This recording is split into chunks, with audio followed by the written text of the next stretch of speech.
ગીતાબેને શું કર્યું છે? હવે એને કોઈ હેરાન બીજી રીતે ન કરે એટલે એને એ જ્યાં રહે છે એ મકાનની સામે બુદ્ધિપૂર્વક રોડ ઉપર એક બોર્ડ મારેલું છે.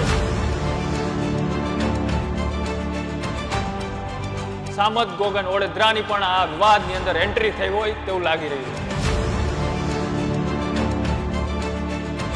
સામત ગોગનનું બોર્ડ મારો એટલે તો લક્ષ્મણ રેખા જેવું થઈ ગયું. સત્તાધારમાં જે વિવાદ ચાલી રહ્યો છે તેવામાં હવે મહંત વિજય બાપુએ મીડિયા સામે આવીને જે સ્પષ્ટતા કરવાની હતી, જે મૌન તોડવાનું હતું તે મૌન તોડ્યું, પણ જે વાતના જવાબો આપવાના હતા તે વાતના જવાબોને બદલે ગોળ ગોળ જવાબો આપ્યા.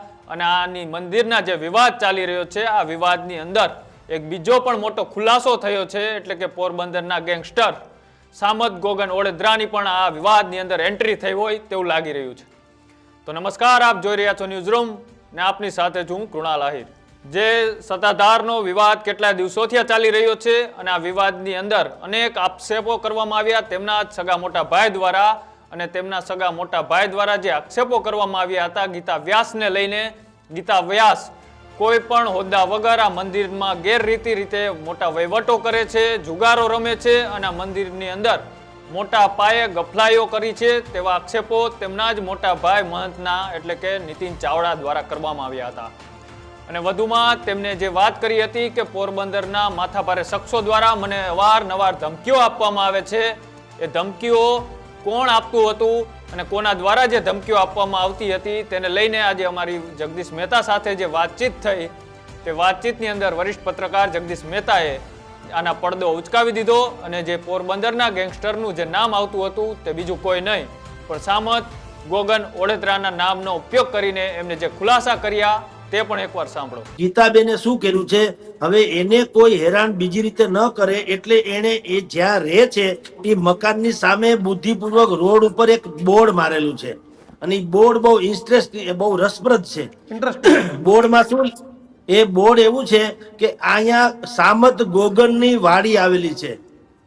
હવે સામત ગોગન એટલે પોરબંદરના તમે કાંધલ જાડેજા, સરમણ મુંજા જાડેજા જે કહેવાય છે ઈ લેવલના કયો તો ઈ લેવલના આમ મેરના અગ્રણી પણ માથાભારેની ગણતરીમાં એની પણ નામના થાય છે. બરાબર. હવે સામત ગોગન જે છે જે કેટલીક એક જમાનામાં ગેંગ હતી એમાંની એક ગેંગ સામત ગોગનની પણ કહેવાય છે. પછીથી તો હા અને પછીથી દાન ધર્મ કરીને સમૂહ લગ્ન બહુ કર્યા ને એ બધું છે, એમાંય ના નથી પણ છે તો છે. હવે એ સામત ગોગનને ખબર હોય કે નહીં આપણને ખબર નથી, પણ અહીંયા બોર્ડ મારવાની શું જરૂર છે કે આ સામત ગોગનનું? એટલે ટૂંકમાં એમ કે છે આ ગીતાબેન વ્યાસ એમ કે છે કે મેં સામત ગોગન મારો ભાઈ છે, મારી બાને એટલે કે ગીતાબેનની બાને સામત ગોગન કે છે કે બા માયના છે, અથવા તો આને સામત ગોગનની બાને બા માયના છે. આવું બધું ક્યાંક હોવાનું કે છે, આનું કોઈ પ્રમાણ નથી, સાચું ખોટું રામ જાણે. પણ એક બોર્ડ મારી ગયો એટલે તમે સમજો સામત ગોગનનું બોર્ડ મારો એટલે તો લક્ષ્મણ રેખા જેવું થઈ ગયું. તમારી જાણ કરતા તમે જે અત્યારે જ્યાં તમારું સ્કૂટર કે ગાડી પાર્ક કરતા હોય ત્યાં કાલવારે એક બોર્ડ મારી દે કે અહીંયા જે છે ઓલા કેવો બિશ્નોઈ લોરેન્સ બિશ્નોઈનું, હવે લોરેન્સ બિશ્નોઈનું આ જગ્યા છે બોર્ડ મારી જાય તો આપણે તો સમજીએ ને ત્યાં આપણે પછી કોશિશ ન કરીએ પાર્કિંગ કરવાની. ભાઈ જે હોય તે આ બોર્ડ પોતે જ બોલતું હોય કે હું કોણ છું એમ, પછી લોરેન્સને ખબર હોય કે ન હોય. આના જેવું છે કે ત્યાં બોર્ડ મારી દીધું સામત ગોગનની વાડી છે ને ત્યાં જ બેન રહે છે ગીતાબેન, અને પાછા કે છે કે હું એની બેન છું કે ફલાણું છું. એટલે એક તો ઈ ધાક ધમકી છે. પણ પેલી વાત જ કે સત્તાધારની જગ્યામાં સ્ત્રી પાત્રની મહંતાઈ કે એનું આ પ્રકારનું ક્યાંય કોઈ ઔચિત્ય છે જ નહીં, બંધારણથી માંડીને ક્યાંય નથી. તો એનો ખુલાસો તો કરવો જોઈએ. હવે કઈ ખુલાસો કરતા નથી અને ઉલટાનું એક બિલકુલ ફિલોસોફિકલી 2 મિનિટનું વક્તવ્ય આપીને બાપુ નીકળી જાય છે અને બધું સરકાર ઉપર ઢોળી દે છે. સરકાર તો બુદ્ધિપૂર્વકનો ખેલ કરવા, સરકારને કાંઈ એમાં સત્ય શોધવાની જરૂર નથી. સરકારમાં પોતાનામાં સત્યનો એટલો અંશ હોત તો અત્યારે ક્યાંનું ક્યાં ગુજરાત હોત.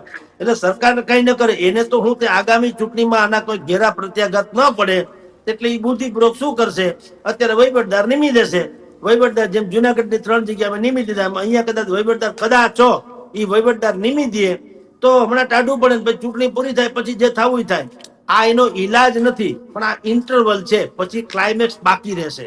જે રીતના જગદીશ મહેતાએ કહ્યું કે ગીતા વ્યાસનો એક બાજુમાં બંગલો છે ને બંગલાની આજુબાજુમાં આવા કુખ્યાત ગેંગસ્ટર અને માથાભારે શખ્સ પોરબંદરના એટલે કે સામત ગોગન ઓળેદરાના નામની તકતી લગાડી દીધી છે અને આ તકતીનો ઉપયોગ તે જે કારનામાઓ કરે છે, જે ગેરરીતિના વહીવટો કરે છે, તેમાં આવા આજુબાજુમાં પોતાના ગેંગસ્ટર તરીકે આવા વ્યક્તિઓનો ઉપયોગ કરીને બીજા લોકોને ધમકીઓ આપવામાં આવે છે.